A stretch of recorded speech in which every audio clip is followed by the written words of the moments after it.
Hello, it's Lord Slar here, coming back at you with another video, and the topic of today's is a Power of the Daleks review. A very long overdue one, especially as it was the 50th anniversary of Power of the Daleks yesterday, so I missed it. Hooray! Well, I mean, I didn't miss it myself, but it would have been better if this video was uploaded on that day, but oh well.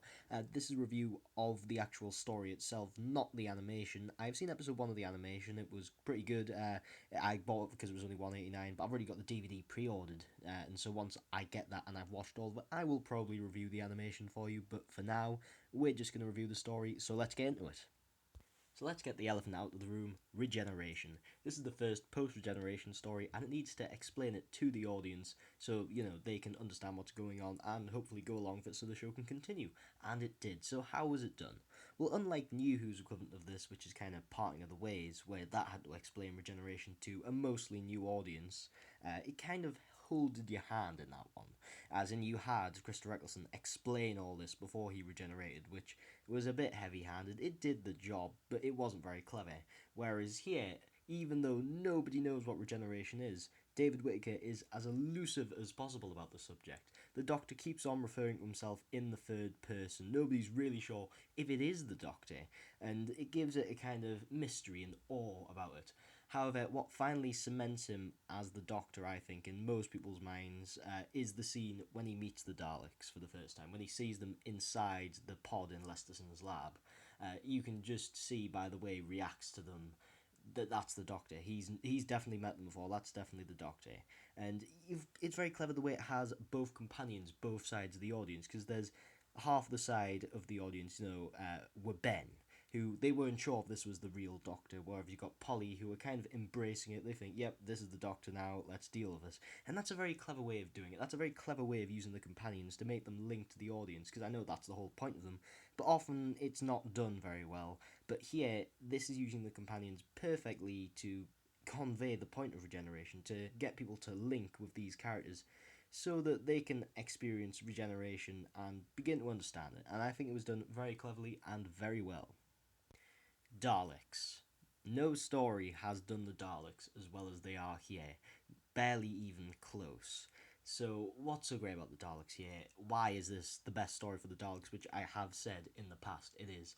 Well, they're not just evil beings in armour which hate other beings. They're very sly, they're very clever, they're very manipulative in the way that they pretend to be the human servant, in the way that they take the guns out of themselves to give the humans more confidence in them, so that they can then get the supplies to make more Daleks. It's really creepy, especially as I think it's about episode 4, I can't remember, when people slowly start to notice that there's more than 3 Daleks going around. That's quite creepy, and the Daleks in general here are, pretty terrifying in how fanatic they become. Initially, they kind of just try to fit in with the humans, but the more power they get, the more of a foothold they get, the more mad they go, as if they're slowly getting more and more desperate to kill, and by the end, in part 6, it all explodes in a huge massacre, and it's brilliant. It is really, really brilliant, and if you want to know how to do Daleks, this is how. They're not just a physical scary enemy, they're a psychological enemy. So of course we've got to talk about Patrick Troughton. So this is his first time in the role, and he's got to sell, the new regeneration concept to us, and he does it really, really well. He does a really whimsical, funny, and charismatic performance, which you can really engage with. Of course, this may have felt jarring to some viewers back then because it's a lot different from Hartnell's very serious, very grumpy Doctor, but still, it's done very well. It's got a lot of gravitas, and it can definitely pull in an uncertain audience, or at least some of the uncertain audiences. I know there was a very mixed reaction to it back then, but as the season went on, people grew to accept this as the new Doctor, and that is in no small part to Patrick Troughton and his amazing performance, his very likeable Doctor, and it's just done very well, and we've got to thank him for Doctor Who staying around. The other characters in this story are absolutely brilliant. From the moment you're introduced to the colonists, you can sense the animosity between them all. There's always tension when they're speaking, the way they're trying to one-up each other verbally, or just staring each other down.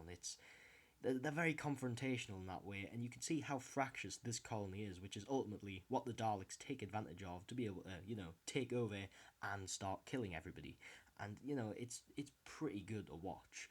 Jan Lee has to be my favourite character. You can see that she's really devoted and does have good intentions, but the ends really shouldn't justify the means in her case, and she can turn any situation to her advantage. She's very cunning, very sly, and I really do like her character. Lesterson's another really good one, especially the way that he's so far removed from the other characters and he just doesn't care about all the politics. He's desperate to have his discovery and, find this new metal to revolutionize the colony. It works. It works really well. These characters are all crafted perfectly and are really, really memorable. As for the actual plot itself, it works really, really well.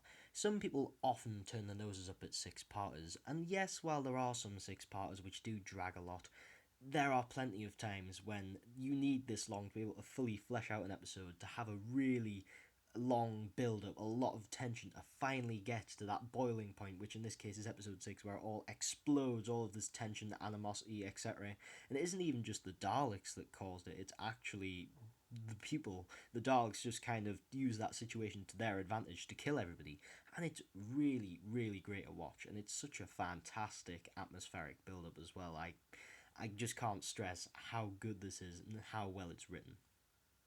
Overall, you couldn't have written a better story to introduce a new Doctor and new era, while at the same time managing to absolutely master how to do the Daleks. It's almost preposterous how many boxes it ticks with big bold markers. It's done so well.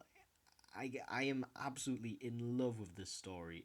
And I'm so glad it's getting animated, and I can't wait to see the final animation because while it wasn't perfect, the first episode of the animation I watched, it still had some pretty good moments, and I'll see once I've seen the whole thing, but it's probably going to be the best out of all the animations we've had, and this is certainly an episode which is deserving of such love and such attention, and I do hope that more people get to appreciate this. Now it's going to get a release on a medium of some form.